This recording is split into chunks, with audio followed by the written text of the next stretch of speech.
Assalamualaikum warahmatullahi wabarakatuh. Kita ketemu lagi di pertemuan ke-11 ya.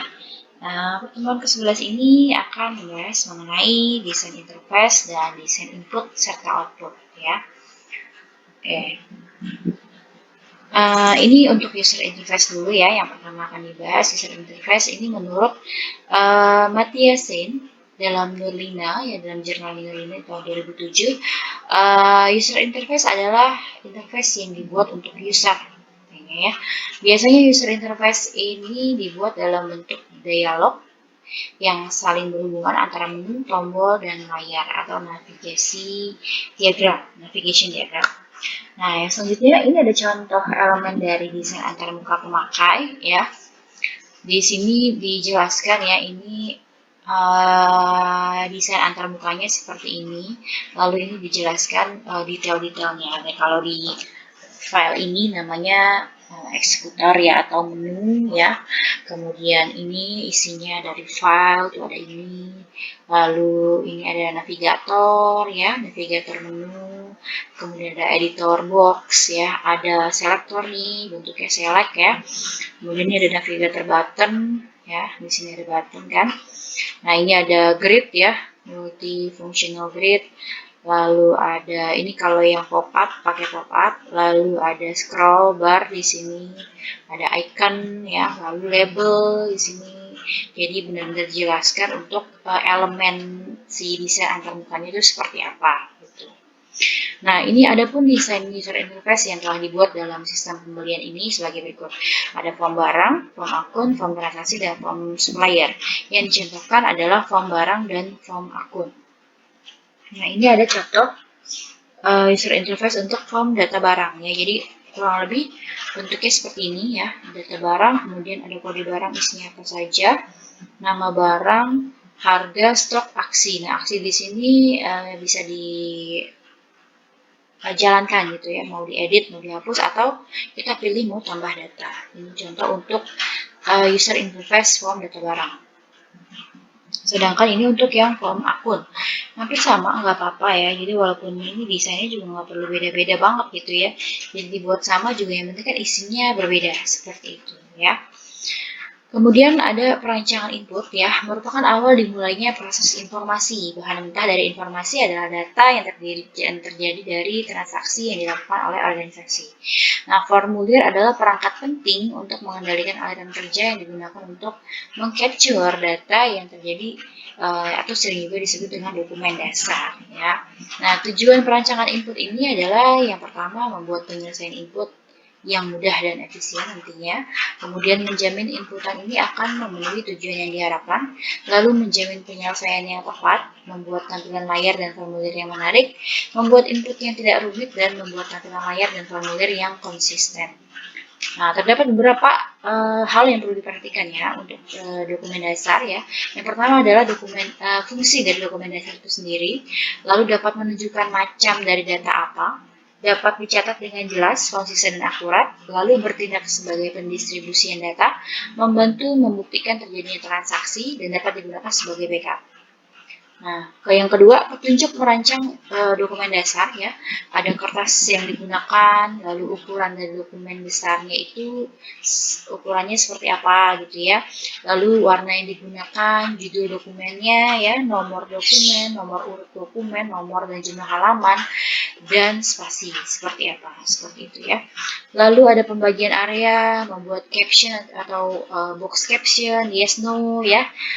Kemudian horizontal check off, lalu block space caption, scannable from action, scannable from caption ya. Lalu instruksi dalam dokumen dasar. Nah, 4 garis pedoman untuk merancang formulir ya. Jadi kita nanti bikin nih formulirnya. Kalau untuk rancangan ya, membuat formulir itu mudah diisi ya.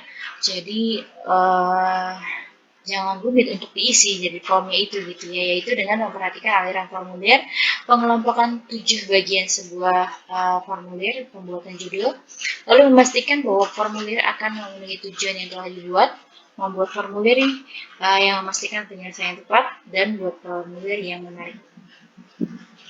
Cara mengurangi masukan ada beberapa cara ya yang dapat dilakukan, yaitu 1. Menggunakan kode, 2. Data yang relatif konstan yang disimpan di file induk, Dengan ketiga, jam dan tanggal dapat diambil dari sistem, lalu rutin perhitungan dilakukan oleh sistem. Nah, ini adalah yang output ya, perancangan output. Yang tadi perancangan input, sekarang perancangan output. Output adalah informasi yang dikirim kepada para pengguna melalui sistem informasi dapat berupa hard copy, soft copy, internet, eksternal, atau World Wide Web, www ya. Nah, tujuan yang harus dicapai dari analisis perancangan output ini ya, satu, merancang output itu untuk tujuan tertentu, lalu membuat output bermanfaat bagi pengguna, mengirim jumlah output yang tepat, menyediakan distribusi output yang tepat, menyediakan output yang tepat waktu, dan memilih metode output yang paling efektif. Nah, tipe outputnya ada internal, ada eksternal ya. Nah, kemudian diatur dulu data letak si outputnya itu seperti apa. Nah, cara penggambarannya kurang lebih seperti ini. Satu, bentuk dari literal dapat ditulis apa adanya, lalu nilai suatu data yang berasal dari suatu field atau variabel ditunjukkan oleh bentuk edit marks. Lalu ada nomor dapat digunakan untuk acuan nilai data di kantor output. Ya. Panah ke bawah menunjukkan cara menggambarkan spasi di bagian data letak printer, yaitu spasi tunggal atau spasi 2 atau lebih ya, dengan baris tentu atau kombinasi percetakan. Nah, ini langkah-langkah untuk menyiapkan prototipe atau output ya berbasis layar.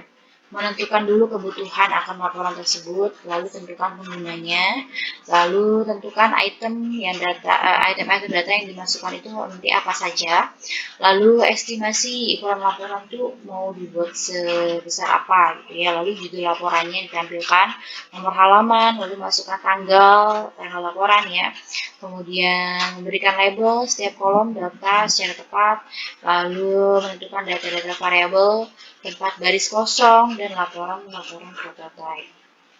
Petunjuk untuk merancang layarnya, buat layar yang sederhana, lalu presentasi layar tetap konsisten, kemudian fasilitas gerakan pengguna di antara layar, dan ciptakan suatu layar yang menarik.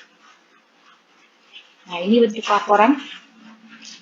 Laporan ternyata ada banyak ya, ada yang bentuknya tabel. Tabel ini ada namanya notice report dan post report ya. Kemudian ada variance report dan comparative report. Ada juga laporan yang berbentuk garis ya. Biasanya ada garis-garis, batang, pastel ya, kayak gitu. Itu untuk laporan jenis laporan. Jadi bentuk tabel dan bentuk garis ya. Nah, kalau yang bentuk tabel itu ada notice report ya. Itu laporan yang dibuat sederhana mungkin ya, tapi jelas karena dimaksudkan untuk permasalahan yang terjadi itu tampak dengan jelas gitu, jadi bisa langsung ditangani. Nah, sedangkan post report ya biasa digunakan untuk perencanaan ya, dengan disajikan informasi yang berisi hal-hal bertentangan maka dapat dijadikan sebagai dasar dalam pengambilan keputusan. Lalu ada variance report ya, menunjukkan selisih atau variansi antara standar yang sudah ditetapkan dengan hasil kenyataan. Lalu ada komparatif ya, perbandingan di sini ya, membandingkan antara satu hal dengan yang lainnya. Misalnya pada laporan rugi laba atau neraca dapat dibandingkan antara nilai elemen yang berjalan dengan tahun yang sebelumnya. Nah, kemudian ada bentuk grafis ya, bentuk grafis. Tadi ada garis, batang, dan pastel. Kalau garis sendiri ditunjukkan dengan ya bentuk garis ya atau kurva ya, garis atau kurva. Kemudian kalau batang berarti bar ya, biasanya kayak ada bar-barnya seperti itu. Lalu bentuk horizontal atau vertikal ya kalau batang itu biasanya. Kalau pastel dalam bentuk pie chart itu ya. Nah, kemudian pie-nya itu biasanya ada potongan-potongannya ya, itu menunjukkan bagian-bagian dari datanya yang ada di dalam situ. Nah, ini ada input dan output ya, rancangan dokumen masukan dan rancangan dokumen keluaran. Contoh yang dari sistem informasi perpustakaan ya. Ada dokumen masukan, itu ada formulir pendaftaran anggota dan data bukunya. Lalu dokumen keluarannya ada kartu anggota dan laporan peminjaman dan pembelian buku. Ini contohnya rancangan input di screen ya. Kalau ini udah jadi webnya gitu ya, contohnya seperti ini. Ada menu perpustakaan, dashboard parent, data buku, data anggota, transaksi pinjaman, laporan, laptop. Ya ini kalau sudah login halo gitu ya. Lalu ini dashboardnya ya, menunjukkan jumlah buku yang ada sekarang berapa, anggota, lalu transaksi pinjaman selesainya berapa di sini. Resume-resumenya ya. Ini ada buku apa saja, anggotanya siapa aja gitu ya, bisa dilihat di sini. Informasi-informasi dasar ya biasanya dari sini. Terus ini ada contoh rancangan input dan outputnya ya. Ini contoh untuk yang input dan form anggota. Nah, contohnya seperti ini. Ada nama anggota, password, ulangi password, ya, jenis kelaminnya, lalu nama telepon, alamat, email, dan tombol simpan.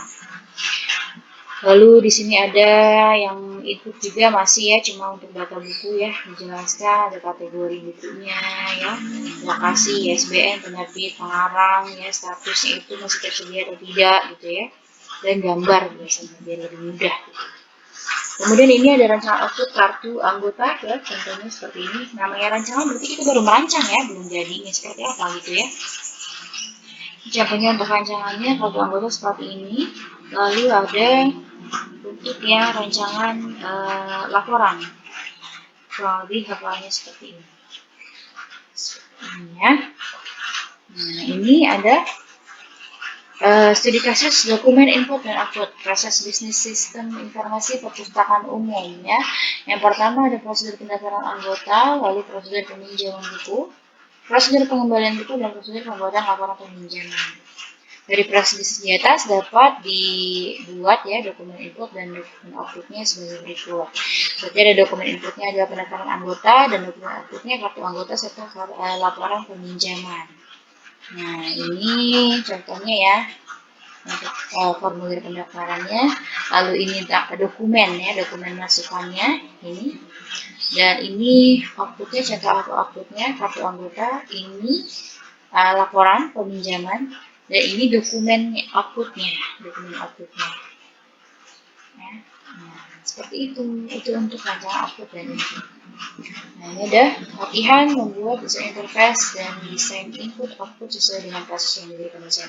Ini sama masih melanjutkan yang tugas kelompoknya saja, yang tugas dari kasus sendiri-sendiri itu yang seperti sebelumnya, sequence diagram, class diagram, dan seterusnya. Ini dilanjutkan saja buat desain input dan output sesuai temanya masing-masing gitu. Ya, ini latihan untuk nomor 11, nomor 1.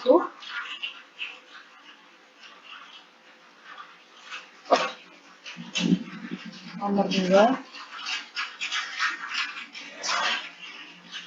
Nomor 3.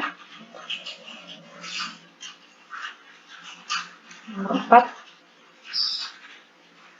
Dan nomor 5. Oke.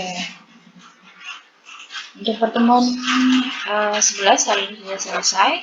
Semoga apa yang disampaikan sebelumnya dapat diterima dengan baik ya.